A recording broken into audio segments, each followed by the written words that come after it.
Assalamualaikum warahmatullahi wabarakatuh. Shalom, Om Swastiastu, Namo Buddhaya, salam kebajikan dan salam sejahtera untuk kita semua. Tabi pun. Halo semuanya, perkenalkan nama saya Zahra Kirani dari kelas 11-3.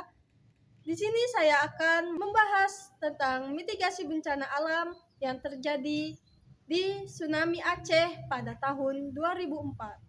Mari kita saksikan videonya.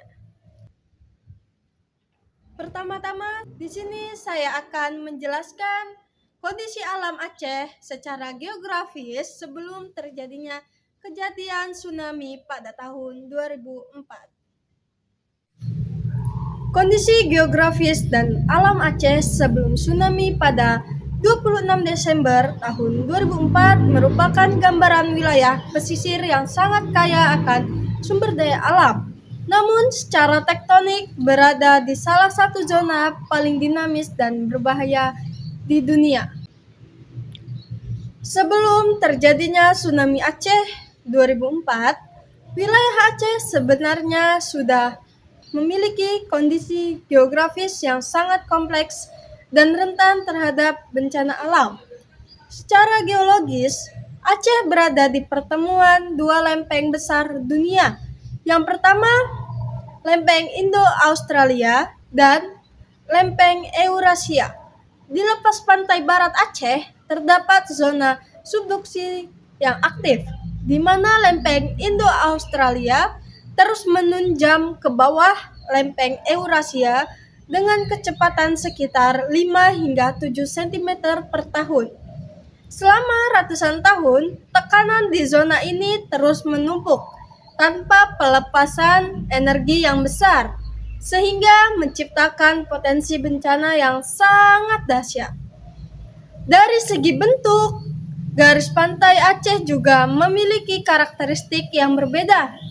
Pantai barat seperti Meulaboh dan Calang langsung menghadap ke Samudra Hindia tanpa perlindungan alami, sehingga sangat rentan terhadap gelombang besar. Sementara itu, wilayah utara dan timur seperti Banda Aceh memiliki dataran rendah yang landai dan berbentuk seperti cekungan, sehingga memungkinkan air laut masuk dan menggenang lebih jauh ke daratan. Selain itu, Aceh juga memiliki ekosistem pesisir yang cukup baik sebelum bencana terjadi. Hutan mangrove yang tumbuh di sepanjang pantai berfungsi sebagai pelindung alami dari gelombang laut. Sedangkan terumbu karang di perairan sekitar membantu meredam energi gelombang sebelum mencapai pantai. Namun, di beberapa wilayah, kondisi ini berkurang akibat aktivitas manusia. Di daratan, Aceh didominasi oleh pegunungan dan hutan hujan tropis, seperti kawasan Taman Nasional Gunung Leuser. Akibat kondisi topografi tersebut, sebagian besar penduduk tinggal di wilayah pesisir yang rendah dan dekat dengan laut, bahkan hanya beberapa meter di atas permukaan laut. Hal ini membuat mereka sangat rentan terhadap bencana tsunami.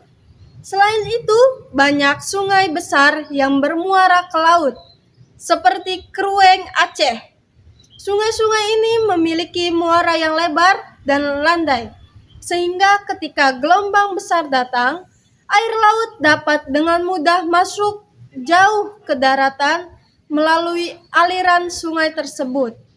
Dengan kondisi geografis seperti ini, Aceh sebenarnya sudah memiliki potensi risiko tsunami yang sangat tinggi jauh sebelum bencana besar terjadi.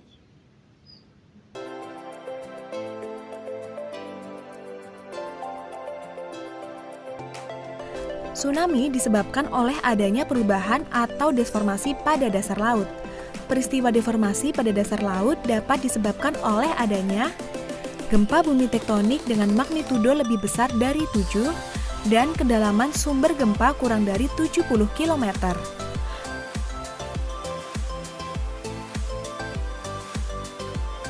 Letusan gunung berapi di dasar laut,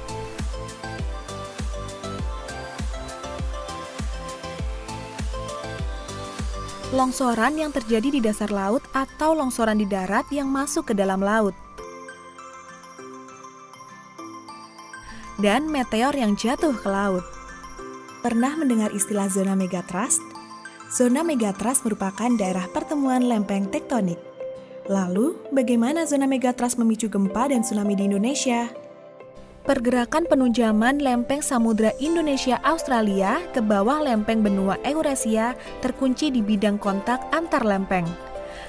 Hal ini menyebabkan terjadi akumulasi medan tegangan atau stres batuan sampai pada batas elastisitasnya. Selanjutnya terjadi patahan dengan tiba-tiba yang dimanifestasikan sebagai gempa kuat dan dapat memicu terjadinya tsunami. Ada satu sumber gempa yang terlupakan, yaitu outer ray zone.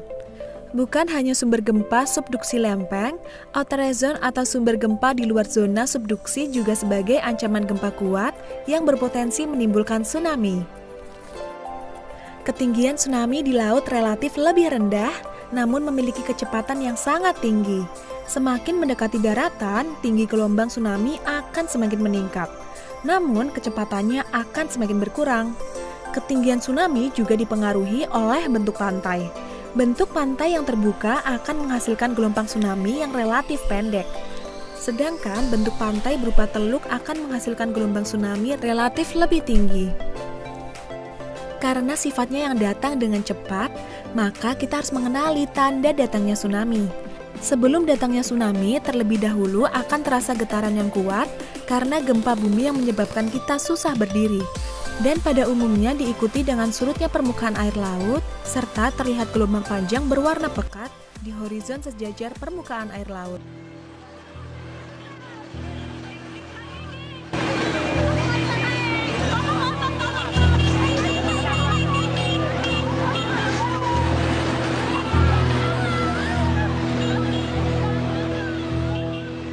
Pada pagi hari di tanggal 26 Desember 2004, laut di Aceh tiba-tiba surut begitu jauh hingga karang-karang yang selama ratusan tahun tersembunyi akhirnya terlihat. Anak-anak berlari ke dasar laut yang mengering, orang dewasa terpana dan sebagian lagi sibuk memotret fenomena yang terasa seperti keajaiban alam yang turun tiba-tiba. Tidak ada sirine, tidak ada peringatan, tidak ada suara apapun yang mengatakan, lari sekarang. Dan inilah bagian kontroversinya. Fenomena ini bukan misteri sama sekali. Dalam dunia sains itu adalah tanda paling jelas bahwa tsunami sudah ada di depan mata. Tanda yang sudah dapat dicatat sejak tsunami Jepang di tahun 1700-an. Diajarkan dalam buku geologi dan dikenal oleh komunitas ilmiah di seluruh dunia. Namun bagi ratusan ribu orang di Aceh, tanda itu tampak seperti keajaiban, bukan ancaman. Karena negara tidak pernah memberi pengetahuan, tidak memberi peringatan, tidak memberi alat untuk membaca tanda-tanda bahaya. Dan di ruang kosong itulah tsunami datang, menggulung kota tanpa sistem peringatan, tanpa jalur evakuasi, tanpa komunikasi. Dan sekarang dalam kesempatan ini mari kita menyelami lebih dalam dengan pertanyaan-pertanyaan bagaimana semua ini bisa terjadi dan bagaimana sebuah bencana alam berubah menjadi bencana pengetahuan, bencana negara, dan bencana kemanusiaan.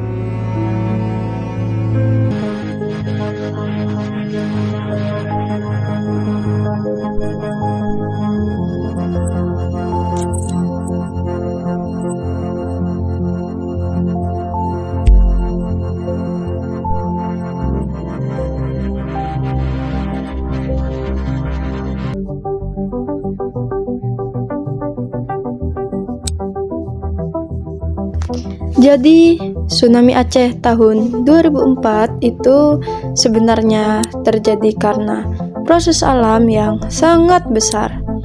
Pertama, dari letak geografisnya, Aceh itu berada di pertemuan dua lempeng besar, yaitu lempeng Indo-Australia dan Eurasia.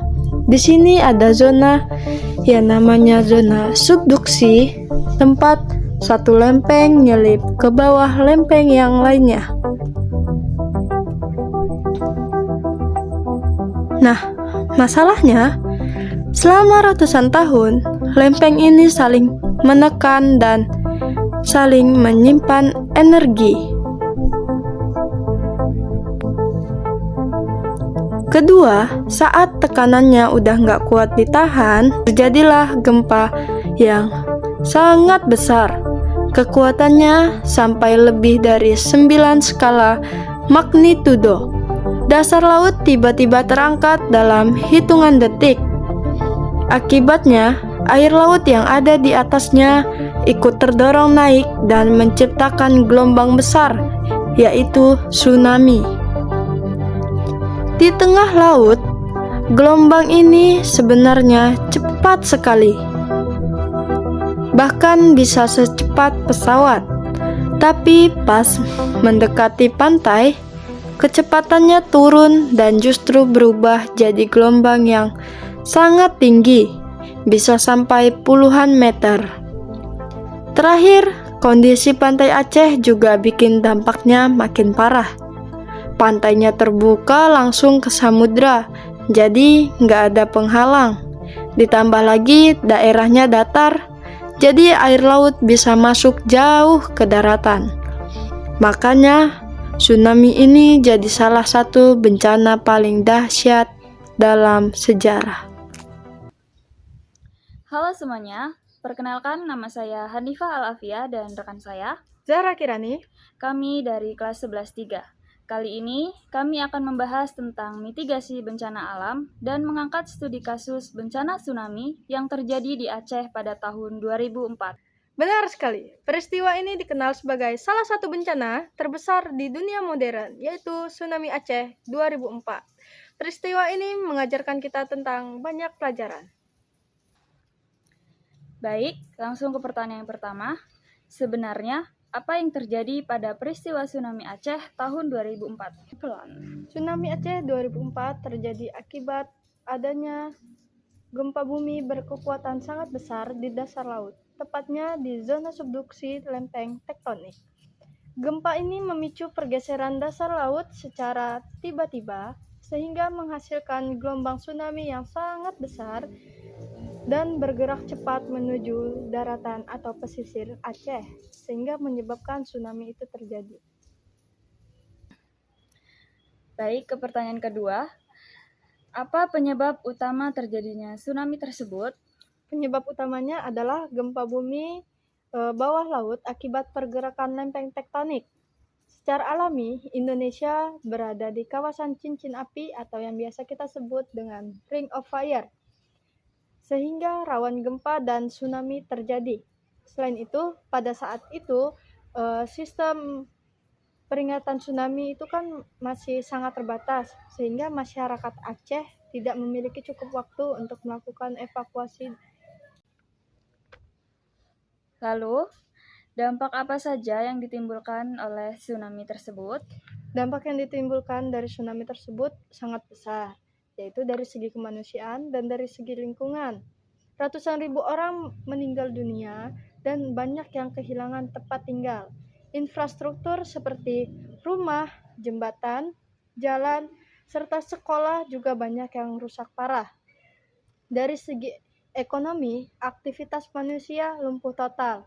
Dan dari segi psikologis juga berdampak sangat besar, karena banyak korban mengalami trauma akibat kehilangan harta benda dan orang-orang yang ia sayangi. Baik, selanjutnya, apa saja upaya mitigasi sebelum tsunami terjadi? Mitigasi sebelum tsunami terjadi ialah membangun sistem peringatan dini, menyediakan jalur evakuasi yang jelas, serta memberikan edukasi kepada masyarakat tentang tanda-tanda tsunami, seperti adanya banjir, gempa, ataupun air laut yang tiba-tiba surut. Selain itu, penataan wilayah pesisir juga sangat penting, yaitu dengan tidak membangun permukiman warga yang dekat dengan area laut atau sekitar pesisir. Dan kita juga wajib menanam mangrove sebagai pelindung alami. Di sini bagaimana sih peran pemerintah dalam menanggulangi bencana tersebut? Yang pertama, pemerintah melakukan evakuasi korban dan pencarian jenazah, penyediaan bantuan darurat seperti makanan, air bersih, obat-obatan, pendirian tenda pengungsian, serta pelayanan kesehatan darurat. Di sini, pemerintah Indonesia membentuk lembaga khusus, yaitu Badan Rehabilitasi dan Rekonstruksi Aceh dan Nias untuk menangani pemulihan pasca bencana. Pemerintah juga melakukan perbaikan fasilitas umum seperti sekolah dan rumah sakit, pemulihan kondisi sosial dan ekonomi masyarakat, bantuan psikologis bagi korban yang terdampak. Selanjutnya, pemerintah melakukan pembangunan kembali rumah warga, perbaikan infrastruktur seperti jalan, pelabuhan, serta jembatan yang rusak karena terkena tsunami. Penataan ulang tata kota yang lebih aman dari bencana. Dan yang terakhir, pemerintah melakukan mitigasi atau pencegahan di masa depan, yaitu pembangunan sistem peringatan dini tsunami atau INATJUS oleh Badan Meteorologi, Klimatologi, dan Geofisika, serta pemerintah melakukan edukasi kebencanaan kepada masyarakat, pembuatan jalur evakuasi dan tempat evakuasi tsunami, dan penanaman hutan mangrove di sekitar pesisir. Selanjutnya, selain peran pemerintah, ada juga peran masyarakat, yaitu saat bencana, masyarakat menyelamatkan diri ke tempat yang lebih tinggi, membantu sesama korban, mengikuti arahan dari petugas yang bekerja di lapangan.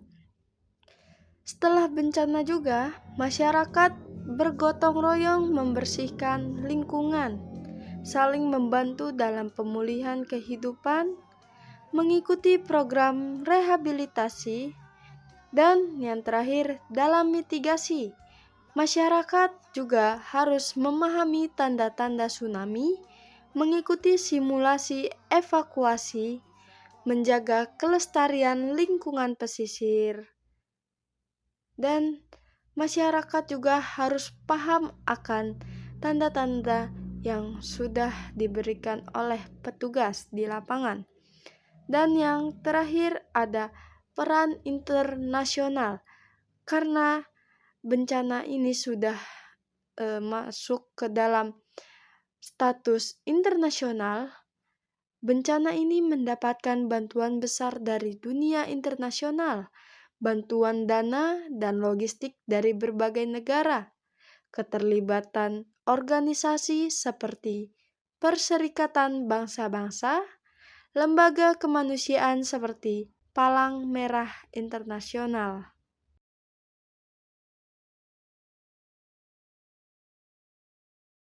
Karena itu, sebagai langkah antisipasi, kita wajib tahu bagaimana langkah-langkah penyelamatan saat tsunami datang. Pertama, yang harus dikenali adalah iklim atau cuaca setempat. Jika gemuruh ombak terbiasa bunyinya, maka segeralah bersiap-siap untuk mencari tempat aman untuk menghindar.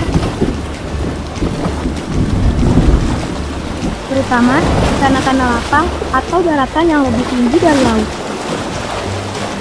Sebelum tsunami datang, biasanya ada getaran gempa yang diakibatkan dari pergeseran lempengan di bawah laut. Penyebab dari tsunami yaitu karena adanya runtuhan di pantai atau karena letusan gunung api di laut.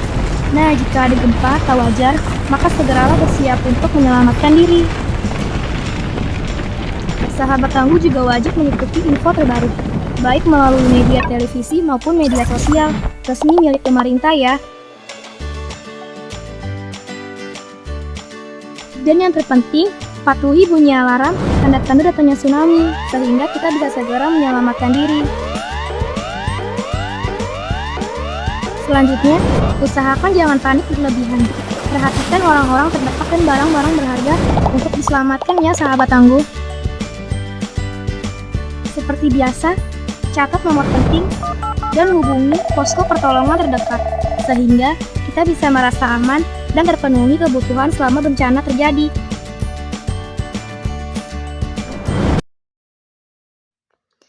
Nah, pelajaran yang bisa kita ambil yaitu pentingnya sistem peringatan dini, pentingnya edukasi kebencanaan, perlunya menjaga lingkungan sekitar, kerjasama antar pemerintah, masyarakat, dan dunia internasional juga sangat penting.